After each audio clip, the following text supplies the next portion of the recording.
Welcome to the Influence and Impact Summit presented by Platform University. Know that your story matters and that you have a message that the world needs to hear. You can get your message to the end user now so much easier. It can't just be about you. Influence is about others. And again, it all goes down to serving your audience and making a true, real connection with them. Hi, I'm Michael Hyatt. Welcome to the Influence and Impact Summit presented by Platform University. I'm here with my dear friend, Amy Porterfield, somebody I'm really excited to introduce you to. Amy is really a social media strategist. She does incredible work with Facebook, with webinars, with all things social, and particularly in how to turn that into a lead generation source for your business. And she's become one of my dearest friends, somebody that I really admire because of her authenticity and just the way that she approaches her business. We're kindred spirits. So, Amy, thank you for joining us today. Thanks for having me, Michael. I'm so happy to be here. Great. Well, for people that may not know your story, what I'd love for you to do is just talk about first what it is that you do today, kind of what the scope of it is, and maybe just kind of a look inside of what you love doing the most. So I help entrepreneurs build the foundation of their business. Usually they're about 1 year into business, maybe a little bit more, and they're looking to make a bigger impact. So they know they need to grow their email list, not really sure how to do that. They want to sell more online, not really sure how to get their message out there. So I help them really bring it all together and set the foundation so they have some confidence moving forward in their business. I love doing this because when they get small wins, they feel like huge wins for me. So I guess that's a little selfish, but I love celebrating with them when they're building their business and they're seeing, wait a second, this is actually coming together. So it's one of the most exciting things I've ever done in my entire life was to build this business and get to see other people build their business as well. We are so stinking good at it. And just for the record, everything I know about webinars, I learned from Amy. She coached me. And so all the good stuff, at least. Any of the bad stuff, I'll take credit for that. But any of the good stuff. Compliment, because you are amazing at webinars. So I'll take that, even though I don't think it's entirely true. Thank you. Well, thank you. You know, what a lot of people may not know is that you used to work for Tony Robbins. So you were, what were you, in charge of content development and then some marketing? And Yeah, at some point, content development, yep. Okay. And at some point you burned your boats. And you left that and ventured out on your own. Can you take us back to working for Tony and why you decided to leave and what that was like when you took those first few steps? Yes. So I think what happened to me really can resonate with a lot of people wanting to leave a 9-to-5 because I actually had a great job. I loved the work that I was doing. I got to travel the world with Tony Robbins. I mean, who wouldn't love that? But it also meant crazy hours, time away from my brand new husband at the time, and there was a part of me that just wanted to be my own boss. I wanted to do my own thing, and when you're in a 9-to-5, typically your creativity is a bit stifled, and you're not calling the shots, of course, and so there was just this freedom that I wanted, and I think that's like the holy grail of all entrepreneurs, having to design a life by your own terms. So I just started to get that itch that I got to do something different. So much of what I learned about being an entrepreneur, I have to credit to Tony and his organization. And he used to get on stage and tell this story about fear and really how fear can stop us. And some of us just can't move past it. And what usually needs to happen if you really believe in what you want to do and you have that conviction is that you need to storm the island and burn the boats. And you know what happens when you burn the boats? There is no going back.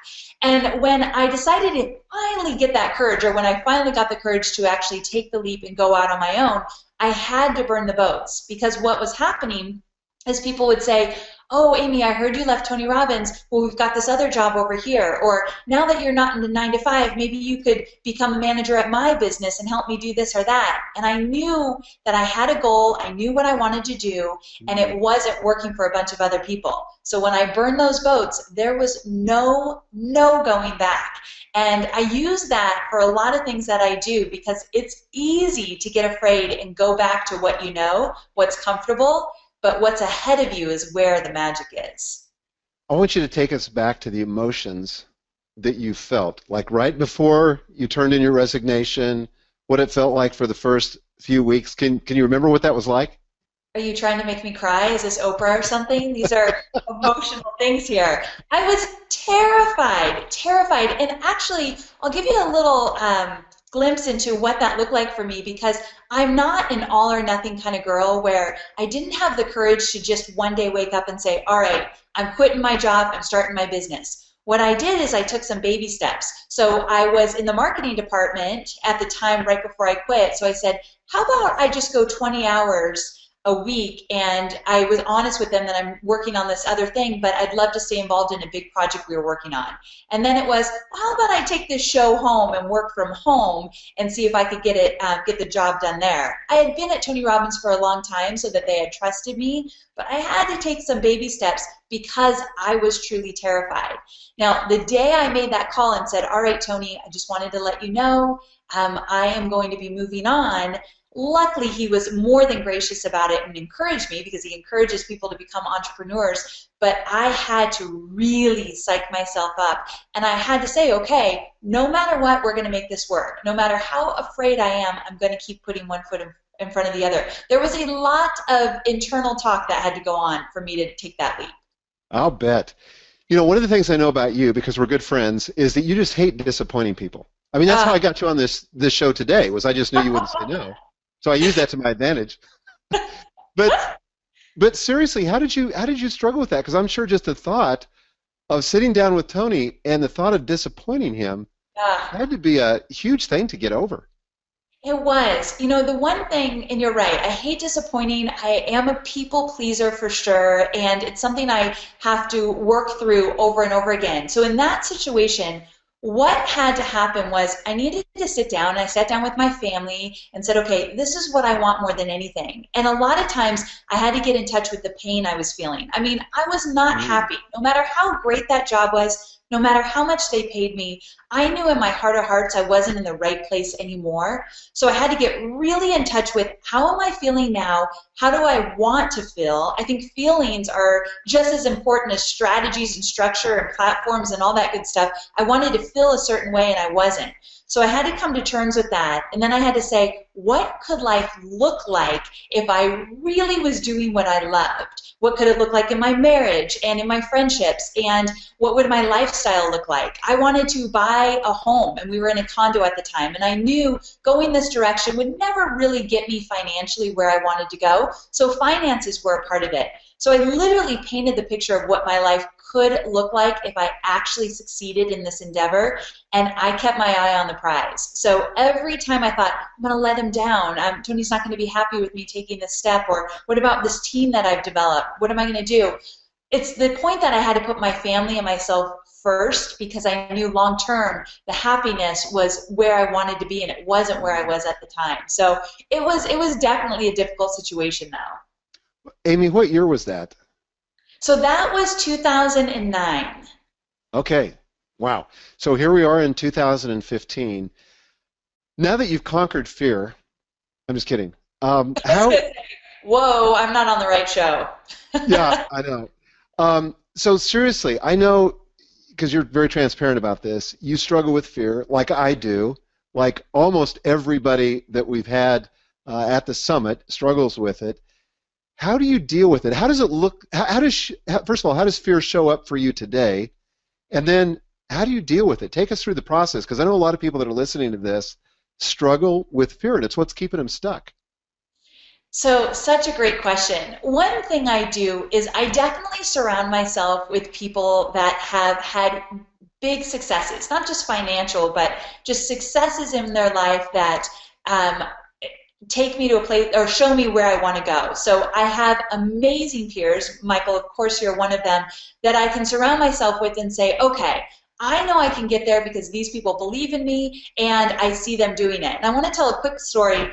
I was at an event where I spoke at your event, Michael, at one of the platform events. And Michael got up at a speaker dinner and he was giving everyone a toast. And I'm not going to get it exactly right, but you said something about, you know, I can't believe how many people are showing up for this event. Every single time I do a big promotion, I think, wait, what? Like, that really worked? That must have been a fluke. And I thought, if my mentor, Michael Hyatt, is standing up here thinking sometimes he does stuff and thinks, wait, that worked? I can't even believe it, where I think everything works for you and everything you touch turns to gold, but you still feel like, wait a second, I wasn't really sure. I had some fear about that. So knowing that you're not alone in this, like, I don't know if you know Michael, but that changed everything for me, because I thought, if Michael's feeling this way, I'm not going to feel so guilty about all of the fears I have as well. So I think knowing that other people are in that same boat with you is kind of half the battle with moving past it. Yes. But in addition to that, with fear for me shows up as worry. So I am a worrier. My mom says ever since I was a little girl, I worried about everything. And so now, as an adult, when worry starts creeping in, like, it's bad for me. I have an amazingly successful business, but I think, oh my gosh, what if this doesn't turn out right and I lose all my money and I can't put food on the table? Like, this is where my mind goes. And I hear you. Can you feel it? Do you know what I'm talking about, Michael? Absolutely. I feel the same thing. Yep. It's insane. So I have to say, okay, first, this is such a good lesson for me. I think, how many other times, Amy, have you worried about things that have never, ever surfaced? Like, I could spend my whole life worrying and wasting it away. So now, because I have these tools to work with, and I know what reality really looks like, I think, is it ever going to be that bad? Likely it's not. And I can't keep space in my head for that worry, or it totally squashes all my creativity and my excitement around the projects I'm working on. So I literally have to tell myself, all right, so for the last 10 minutes you've worried about that, we're going to put that away now, and we're going to just focus on what's in front of us. So I literally tell myself, you get 10 minutes to worry about this, and then we're going to put it away till it actually happens, and then we can deal with it when it does. So there's a lot of that going on in my head, because the fear does come up probably every single day around something, and then I have to say, okay, let's look at the facts, let's look at what I've accomplished or what I've been able to do, and I know I have a support system around me. And having the people around me that just think the world of me and think I can really do this, to me, that changes everything with fear. That is awesome. You know, Gail has this thing with me where I worry too. And so she'll tell me, wait to worry. So she says, look, you can worry about that, just not now. Okay, so let's put that off into the future. You can worry about that later. Right now, just do the next most important thing. I absolutely love that lady. I do. That's words of wisdom. I'm going to tell myself that every day. Wait to worry, because that's basically what I'm doing. Yeah. Well, 95% of what you worry about never comes to pass anyway, and I forget that when I'm worrying, but it's a good reminder when I'm not worrying. So, okay, as you look back over your career now as an entrepreneur since 2009, were there some inflection points or some pivot points when you just you did something, maybe even by accident, but everything went to another level? And were there some markers that you look back on that were those inflection points for you, Amy? Oh gosh, I have a really big one actually. It feels like it was yesterday. I remember where I was, I remember what I was wearing, I remember everything about it. So, long story short, I'll just give you the clip notes of it. When I left Tony Robbins, my goal was to create a business where I created online training programs. I love to teach, I love to create training programs. I did a little of that while in Robbins, so I wanted to do it on my own. And what happened was I left Robbins with not a lot of money in the bank, and so I needed to make money right away. And I started to take consulting clients. So my first 2 years of being out on my own was really a consulting business where it was supposed to be an online marketing business with training programs. And so for a full 2 years, I took client after client. I always teased that I ended up with like 8 consulting clients. And so instead of having one big boss, literally I had all these little mini bosses telling me what to do, controlling my day. I was at their beck and call. And I had one situation where it was a client that was kind of a jerk, to be honest, and everything was not going any which way it was supposed to go. And so he was really, really upset and got on the phone with me and just screamed and screamed. And he said the words, "Amy, this will never happen again." I don't even remember exactly what happened, but I remember those words. And I thought to myself, you got that right, buddy, because this is not the way I wanted to build a business. And so that day, I decided no more consulting clients. That's not the business I set out to create. And so I ended up firing all my clients, not really, but letting go of all of my clients, including him. And from that day forward, I started building my online training programs. Shortly after that, I got into webinars, started promoting that way, and literally my business started to grow. But it wasn't until I made the conscious decision, I am off track. This is not the business I created. And if I'm going to do this, I got to do it right. And so anyone listening that might have started a business, not really sure of your messaging, you think you've got something there, but it's just not really going the way you want it to go, you might be moving in a direction that your business wasn't really meant to move into. And you might need to pull back a little bit and say, let's reassess this whole situation. Is this, or reevaluate this whole situation, is this the business I set out to create? If not, you might need to change it. I always tell my students the business you have the first 2 years typically looks very different in the 3, 4, 5 years after. So give yourself a little flexibility to maybe reevaluate. So true. You know, what I took away from that is that problems, or I should say this way, opportunities often show up disguised as problems, but they often turn into being your biggest breakthroughs and your pivot points. And it sounds like that's what happened for you. So true. At the time, I thought this was a huge problem. Little did I know it was the biggest opportunity I was going to ever get in that moment. That's great. So you have this big platform now, this thriving business, you know, people looking from the outside in, it looks like everything you touch turns to gold.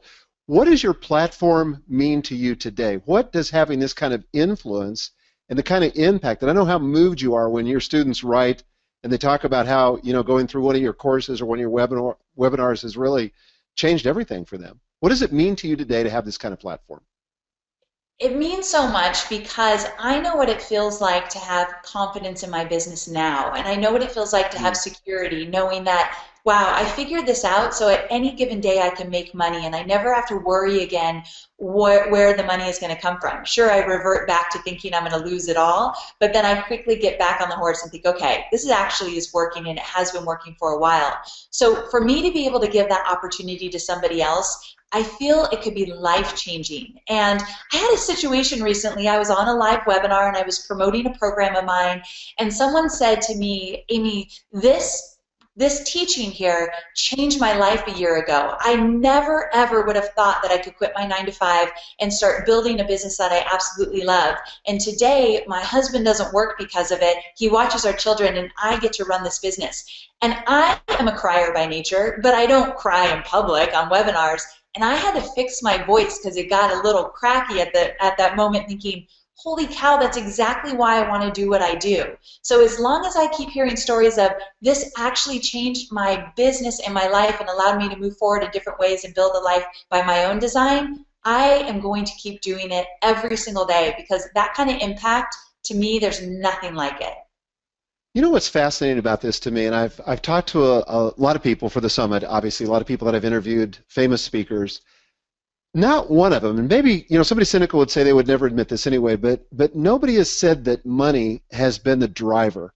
What almost everybody has said is that transformation has been the driver.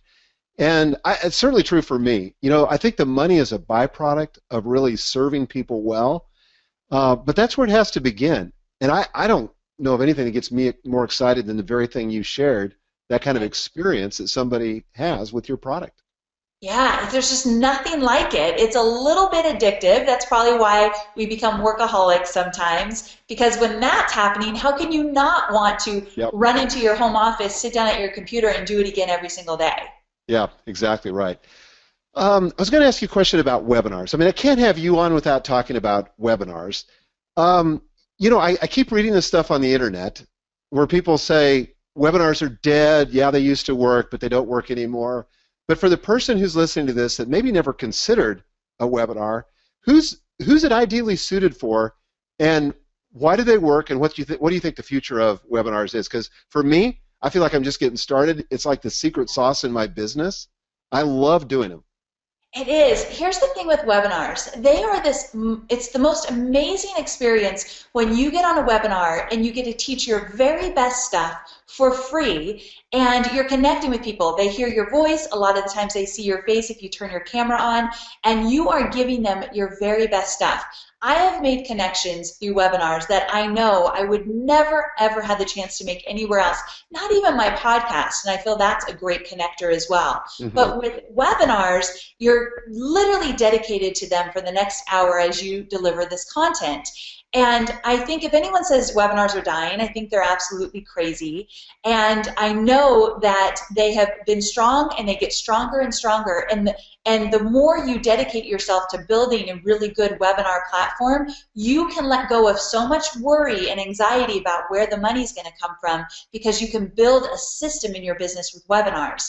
And I think anybody who has an online training program, product, a course, a membership site, they really should be looking into webinars, because it's something that you can do on a regular basis. And I will tell you, a webinar, selling on a webinar is so powerful, usually more than just email marketing alone or more than a podcast on its own. But webinars, you sell on a webinar, you send the replay out, you send the follow-up sequence out, and now you have the system that's working for you. You've got a lot of chances to attract your audience and get them to see why it's so valuable to actually do business with you. So if you haven't thought about them, or if you're on the fence a little bit, you've got to check out webinars. There's so much you can do with them.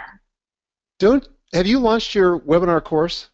I have, and it was the most amazing experience I've ever had launching a course because of the response. It was really exciting. Can people still get information on that, or is registration closed now?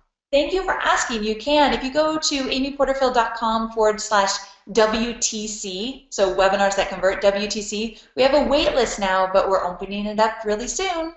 Okay, cool. You guys have got to do this, because she's the queen. And if you want to do webinars, if you've got a penchant towards teaching and you want to do it where you don't feel like you're selling, webinars are the ticket. They are an awesome, awesome vehicle. I want to ask you about practical tips, and I want you to imagine that we could do time travel and we go back to you in 2009, but you have the advantage of knowing what you know now. What would you say to you back in 2009 that you now know that you didn't know then, that would have made it faster and easier? Ooh, that's so good. What I would say to myself is that list building should be your #1 priority. And with list building comes, creating blog posts that make an impact and creating a relationship through email marketing with those who sign up for your list. All of that goes into list building should have been my #1 priority from the get-go. And the reason for that is because when you have a list of loyal fans and followers, when you're ready to launch something new, when you're ready to get a message out in a different way, or you've created something, you have an audience that is ready to listen. Without a list, social media is good, but it can only go so far when you're competing with everybody else. And so having that list, if you want security and confidence in your business, you get that every single day as you grow your list. So I wish I could go back and have started that on day one. I resisted it for a good 2 years. I don't know why, but now I would have changed things dramatically and quickly. That's something that almost every successful platform person says. Yeah? I did the same thing. It took me, I was a really slow learner because I didn't do it till after I'd left Thomas Nelson. I didn't get serious about it. And if I'd had that in the early days, oh my gosh. Oh man. Yeah, I agree. So Amy, as you're thinking about the future and growing your own influence and increasing your impact, what's next? What are some of the projects that are on the horizon that you're excited about? I'm going to stick with really getting the message out about webinars. One of my secrets to success is not always reinventing the wheel. I'm not always creating new programs, dabbling here, dabbling there. If something works for me, I repeat it over and over again. And so we just came off of this amazing promotion with my new webinars course, and I'm going to keep going with that and finding new ways to get the message out there and new opportunities and audiences to get in front of. That way, I know it works, and I can only make a bigger impact versus trying to go back to the drawing board when I already have some good things on the table. So that's where my focus is, definitely webinars right now. Okay, so I got to ask you this experience, because this was totally different in the book publishing world, where you launch a product, you see the biggest sales in the first week, and then the thing trails off, and it sells a certain amount. But what I've experienced in the online world is that the launches keep getting bigger. They keep growing, and better yet, you get to keep iterating on the concept, so you keep making the product better. Have you found that too? Oh, 100%. I've had another program, the Profit Lab, since 2012. We did our biggest launch just this last April. I made the program better. I got to know the audience more, what they needed, and the sales were phenomenal, but the impact was even bigger. So that's what's so amazing about doing business online. I love it. Yeah, fantastic.